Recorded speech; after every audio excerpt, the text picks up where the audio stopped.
What is going on? Good to see you as well. And it's good to see you as well, my little darling. We got a little fluff ball over here. And we are working on our own opening music to replace that. You know, my music is fine. My music is fine. No, we are actually working on something that should be spectacular. It's going to blow your mind. But either way, welcome back to another episode of A&B Combos Reacts. Yes, indeed. As you can see, we are back for Stranger Things 3. Tres. Now, I want to dive right in. Go for it. Okay, I want to dive right in. I want to simply say again, not prepared. Not at all prepared. We actually are also taking a little bit of time, oddly enough, for some inexplicable reason. Game of Thrones, they've been busting through the entire series. We've been watching it most of the day. They're in season 8, the last season of the series. And I said it then, I'm going to say it here again. As I was with Game of Thrones, as I am with Stranger Things, not prepared for the emotional onslaught that these series have wrought upon me. Okay?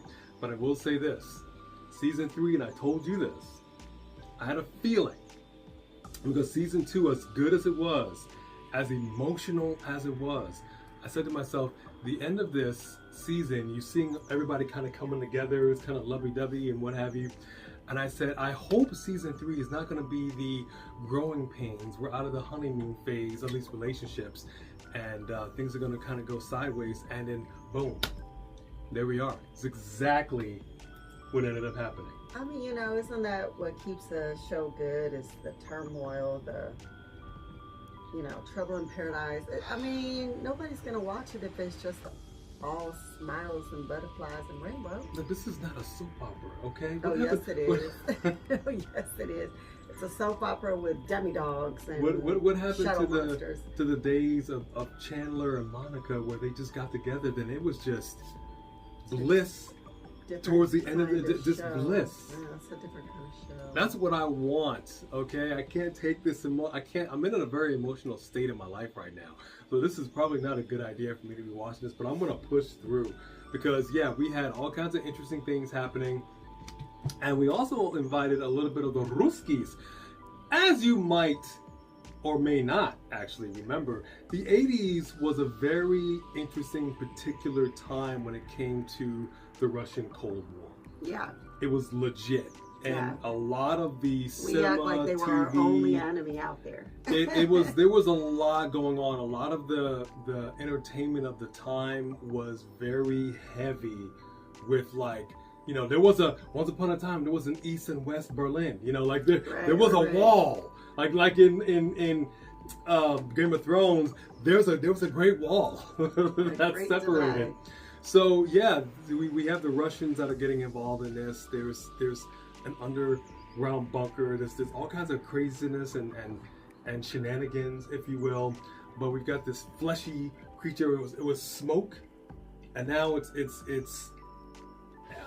I don't know. It's like Invasion of the Body Snatchers, and then they kind of turn into blobs. Like this thing is a combination of like rats and people and dogs. I'm sorry. It definitely took from the Blob. I mean, it took from a lot of 80s movies, but it for sure took from the Blob. Overall, how did you feel about this season? These kids, we're 3 seasons in, okay? And Will was possessed and didn't say nothing the first 2 times he realized something was wrong and that it must be bad. And you have this lack of communication. once again, like we've already been here where you guys are each off doing your own thing, concerned about what's going on. Nobody's talking to each other. There was no reason for this to drag out the way it did, and Hopper just lost his mind, which was hilarious. I mean, he became a dad again. It's not his fault. Yeah, but him being like, no one's going down there but us, you kids stay here. First of all, why would they be safe there with the shadow monster? But also, had you let her come down, she would have killed that dude, and you wouldn't have had to, and then you would still be here. Although I do believe he is here. I think he's the American they're holding, but it was frustrating to see her go through, even if she just thinks he's dead. Like 11 has been through enough. Like that hurt my heart a little bit. But yeah, I think that the lack of talking to one another was really just frustrating for me. There were so many things that I just felt like, you're smarter than this. But I mean, I guess that's what I was trying to say last time. You have to get through the what is that, suspension of disbelief? Yeah. To try and just be like, okay, man, this is how they had to make the script work. But there's just some things that just need to make sense. And I just felt like there was just too many things in here where it's like, y'all know better than to be keeping stuff from one another, not trusting each other, not coming together at this point. So hopefully we don't see that again in season 4.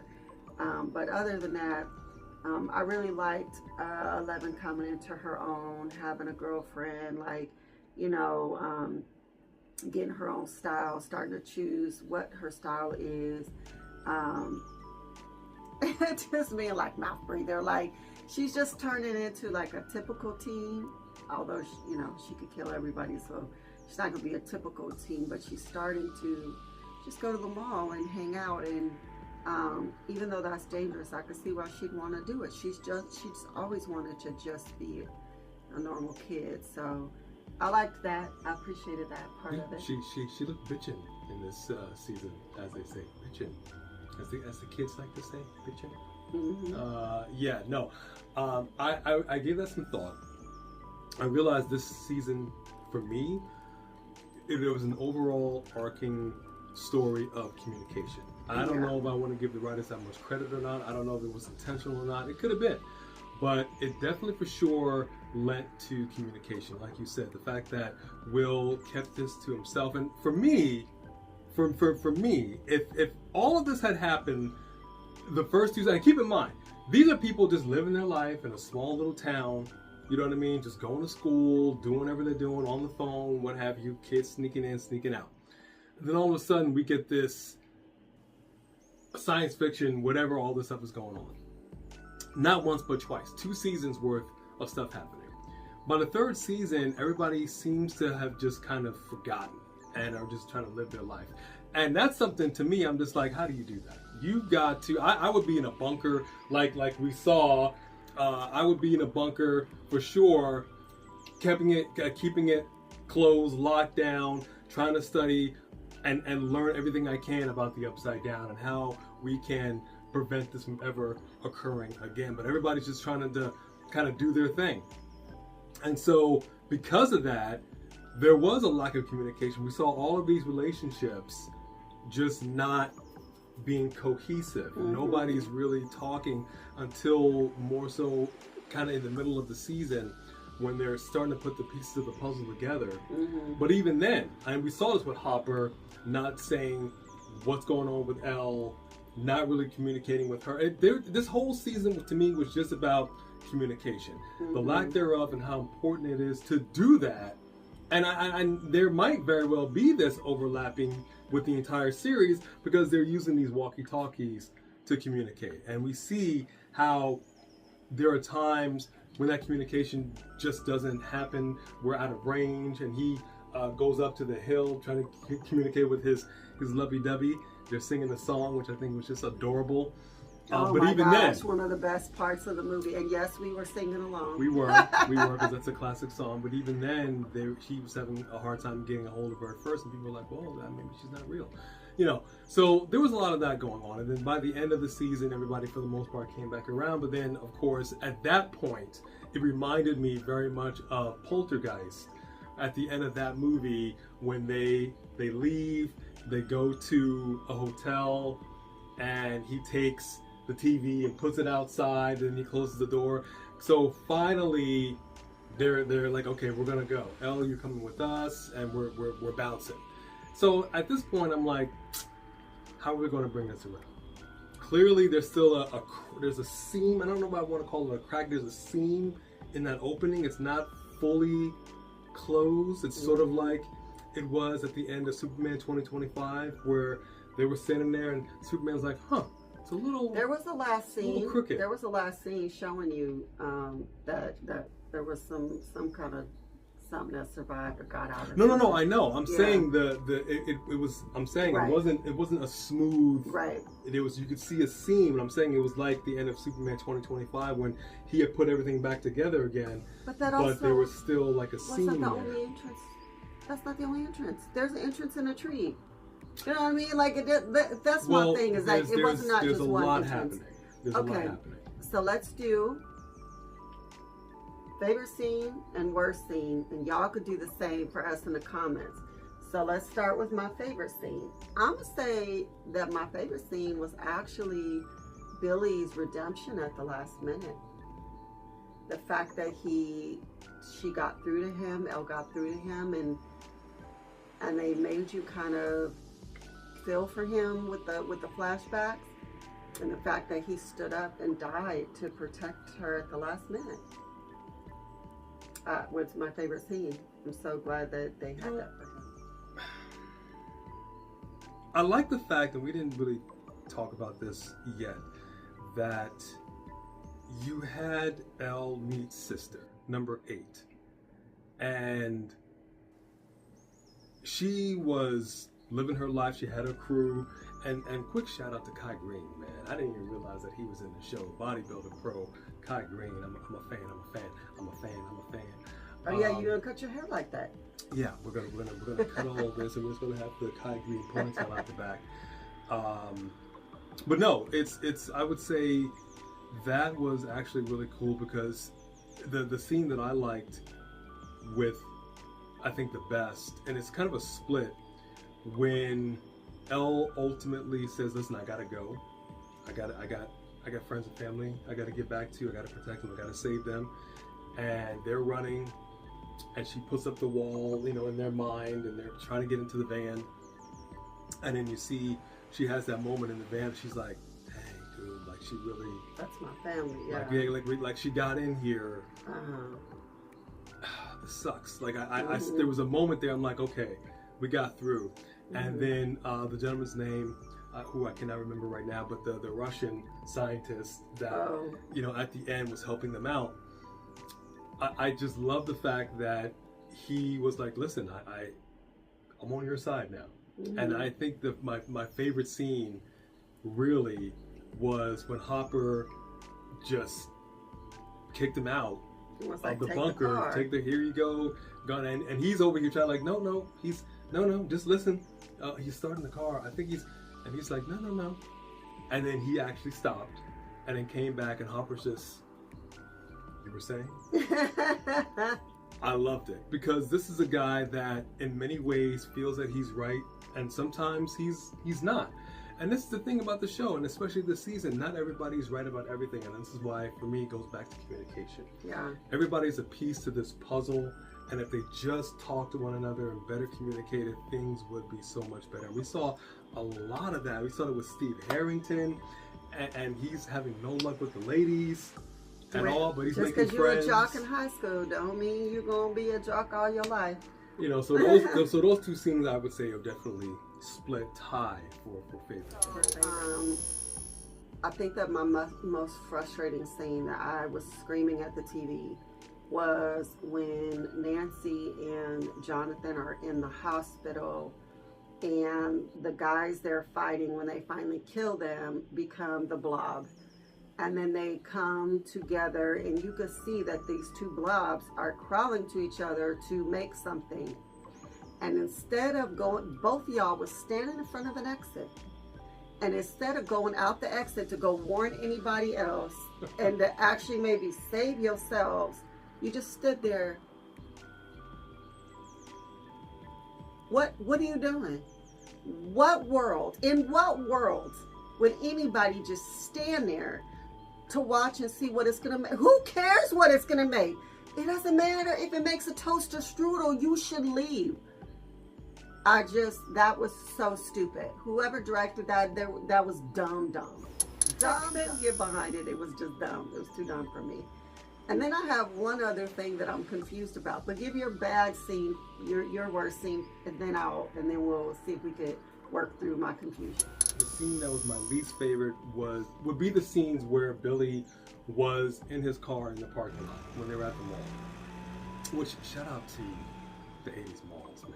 I mean, if you know, you know, and if you don't, I'm so sorry you didn't have the opportunity to be in that time. But no, Billy just sitting there, he's revving the engine, he's staring him down. They're messing around with the car, and it happened a couple of different times. I mean, ultimately, he did like go towards them, if you will, when they're trying to fix the car, and that also kind of ties into going back to what you said earlier with your least favorite, where she's just literally deer in the headlights, just staring at him and doesn't move. She would have gotten killed. Not only that, but him hitting you before he hit the car doesn't change anything. No. So I don't know what it's going to take for these youngsters to get it together, man. But I understand that you're in the face of something you've never seen before and how that could make you feel some type of way. And I think I might have mentioned this in one of our other reviews in regards to it, because that's kind of how it was with those kids as well. And the clown realized that they were scared, and he fed on the fear until they weren't. And they started to attack and get back at him, and then he would, kind of shrink down. In that situation, this should have been something where she could have easily just sidestepped. There was none. He was way down there. I mean, it was almost like Austin Powers. I was gonna say like Austin Powers.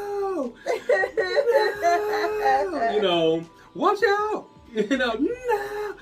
Like, come on, man. I thought about Austin Powers when they were down there in that car in those tunnels. Yeah, too. Exactly. Very Austin Powers. So for me, that was probably my least favorite scene out of that season. And then I guess we could wrap up with anything that was confusing. For me, I believe that we were watching this with our youngest, and I believe that she said that both Billy and Max's parents were killed and were part of that army, which would make sense because Billy was sitting in his house. So Billy's dead, Max's mom is dead, Billy's dad is dead. Max was sitting there crying when they all left. Crying where? In an orphanage? She ain't got no parents? She ain't got a brother? What is she? Is she just living in an abandoned house by herself? That's fair. That's fair. Now, or were we wrong and one of the parents didn't die and we missed something? For me, correct me if I'm wrong. Okay, you can interrupt me on this one if I'm wrong. The thing that always gets me is you have this creature. It was one thing when it was like made out of smoke and it can just puff and disappear like a fart in the wind. That's from another movie, 80s movie, if you know what that one was from. Niggas up and disappear like a fart in the wind. Okay, that's all I'm gonna say about that. But it's another thing when it's an actual flesh monster. So this thing became a flesh monster that then died, didn't just disappear, like it just sort of collapsed. And then afterwards, however long after that happened and everybody's kind of getting together and doing their thing, and there was like this propaganda machine about what was going on, and like there's something in the drinking water, like whatever it was. And I'm like, hold up, because this reminded me of the end of the first Avengers film. Yeah. We got all this destruction, all these things coming out of space, and these things didn't just up and disappear once the portal was closed. They were just lying around. Right. So you had to do something with it, and they acknowledged it. They cleaned up, if you will, and they kind of moved on. Nobody acknowledged this gigantic Monster. flesh monster. I mean, this thing was dang near as big as the mall. Like it was just there. So who cleaned it up? Did the military come in here? Because I know the crew came in because we saw Paul Reiser's character Right. and all of them coming in. Were they the ones? How Like would you clean up something as big? That's what I'm trying to figure out because it wasn't mentioned. It Now, wasn't discussed. It that wasn't does brought seem up. like a Creature is so that's my whole thing where the creature is just it's just laying there. I mean, I know Right, Paul right. Reiser's crew came in there. They saw the scene, but I mean, then it was like 3 months later, and nobody acknowledges what happened with the creature. But like the propaganda machine on TV is like hoax, this, that. Like here's what happened. Like wait a minute, people died, and there's a gigantic creature in a mall that's now been destroyed. This mall is destroyed. Right. It's not like Weird Science, another 80s film where Lisa can just mysteriously make everything back to the way it was. No, this is New York Avengers. Like, Yeah. what are we doing here? So I'm just, that's the thing that's a little confusing to me. I'm hoping that this might be explained. I doubt it in the latter seasons. I feel like it was a miss unless they bring it back and maybe they show it in the beginning of season 4. It should have turned back into the blob, and then the bones and stuff of people that it used could be left behind, and then the goo itself would be soaked back into the earth or whatever, which would have been like, oh, you know. So that definitely is like one of those things where that's a loose end. It's a loose end, and also, like we were saying, communication was the name of the game for the season for me. And Lack thereof. you had Nancy Wheeler's boyfriend, Jonathan. He's moving away, taking Right. L. Everyone's moving away. So yeah, so the love interest, the major love interests here are for the Wheelers, if you will, are now taken off. And I'm really curious to see how this is going to pan out, if you will. And the Wheelers' parents want to stay because Well, hey, look, I don't know if the I I don't know if the they Wheeler's don't believe parents what's want to going stay. on. We honorable Right. mention is going to go to Mrs. Wheeler, who was over here jonesing for a piece of the Billy. Those ladies at the pool, they were like, okay, it's, you know, where's my lipstick? Let me go ahead and get my lipstick over here. They're like, we don't get a piece They of were that. just, Showtime girls. Hey. And had she decided to cheat on her husband that night, she would have been the first victim. Victim number 1. See, cheating don't get you nowhere. See, that's just the reality of the situation. So, you know, that was honorable mention goes to her. She was all ready to get down. She was willing to risk it all. Then again, her husband, bit of a dud. I can't necessarily Like a blame her. milk dud. It's something, but either way, a very interesting season. I'm very excited to see where season 4 is going to go. Yeah, let's go watch it now. Fair enough. Thank y'all so much for joining us for another A&B Convos Reacts Season 3 Season 3. of Stranger Things. And we're going into Season 4 because you got to put the 4 on it, son. Son, We'll see you next time. see you next time.